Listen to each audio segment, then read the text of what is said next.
Ah, la nature, ce que ça peut être inspirant. Bonjour, je me présente, Isabelle Larouche, et je suis une auteure jeunesse. Je suis aussi membre de l'Association des auteurs des Laurentides. Et j'adore la nature. C'est pas pour rien que j'habite dans cette belle région. D'ailleurs, je me retrouve à Deux-Montagnes, dans le Boisé, tout près de la gare de train. C'est un endroit magique. Et cet endroit m'a inspiré plusieurs histoires. D'ailleurs, j'aimerais prendre quelques minutes pour vous en parler. Il y a une histoire dont le dernier chapitre se déroule ici même, dans un endroit qui est plein de magie. Et ce roman, qui est publié aux éditions du Phénix, s'intitule Les fées à l'école. Oui, c'est vrai. Il est question d'élèves qui ont fabriqué des petites portes magiques pour laisser entrer la magie dans leur vie. Et le tout dernier chapitre, comme je vous ai dit, se déroule ici même. Si vous venez ici, à défaut des moustiques, vous allez peut-être trouver une petite fée. Un peu plus tard, en hiver, cet endroit m'a aussi inspiré des aventures réelles qui mettent en vedette mes vrais chats. Mais oui, j'ai deux chats qui s'appellent Shawinigan et Chipcha, qui habitent ici, et ils vivent toutes sortes d'aventures.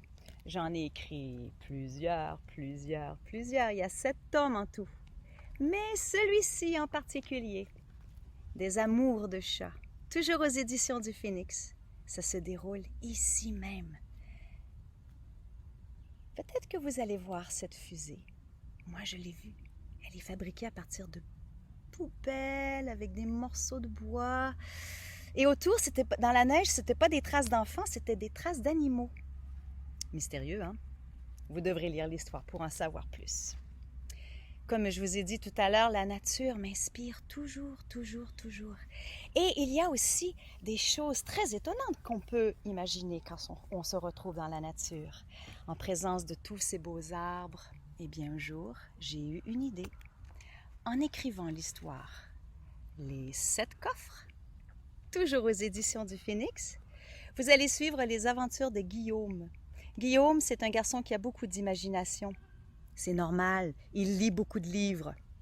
Sauf qu'un jour, il s'est retrouvé malencontreusement absorbé dans un coffre de pirate qu'il a acheté dans une brocante. Et il se retrouve dans une forêt remplie d'arbres qui marchent. Ouh.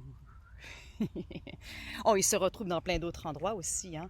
Il va sauter dans 7 coffres différents, autant d'univers, avec des épreuves à surmonter. Excitant, hein?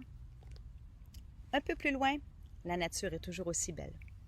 Si vous allez dans le coin d'Oka, et un petit peu plus loin, jusqu'à la communauté Mohawk de Kanesatake, eh bien, il y a encore une histoire que j'ai écrite qui se déroule dans un endroit magnifique. Toujours aux éditions du Phénix, vous pouvez lire Le Grand Saut Iroquois. Alors là, ici, nous nous adressons aux jeunes de 9 ans et plus, alors que les livres dont je t'ai montré avant, c'est 6 ans et plus. Celui-ci, pour les 9 ans et plus, eh bien là, tu vas faire la rencontre de 3 garçons, dont Dylan, qui est un jeune Iroquois de Kanesatake.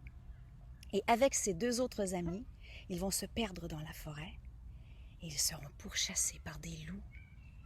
Et ça va les emmener dans une aventure qu'ils ne sont pas prêts d'oublier. Je me gratte parce qu'il y a beaucoup de moustiques. Vous avez remarqué? Mais c'est pas grave, c'est juste le début de la saison qui est comme ça. Oh, vous savez, la nature me suit toujours. Je suis native du Saguenay-Lac-Saint-Jean et là-bas aussi, la nature, elle est très belle. Et si vous aimez les histoires mystérieuses, toujours aux éditions du Phénix, je vous invite à aller plonger dans les eaux du Piekouagami. C'est le lac Saint-Jean. C'est ainsi qu'on prononce le nom du lac Saint-Jean dans la langue des Montagnais, des Inuits, les Premières Nations qui habitent cette région depuis des milliers d'années. Et la nature peut nous faire voyager encore plus loin, jusqu'en Gaspésie, dans la baie des Chaleurs, où là, vous serez tout près du littoral de la belle baie des Chaleurs, et vous allez faire la rencontre de Tallulah et d'Angèle, qui vont plonger pour essayer de retrouver le roi de Miguasha. Oh, je pourrais vous en parler longtemps, mais je me fais dévorer par les moustiques. Alors, allez vite, vous réfugiez à l'intérieur avec un bon livre, et puis on se retrouve à quelque part dans une forêt dans les magnifiques Laurentides. Au revoir.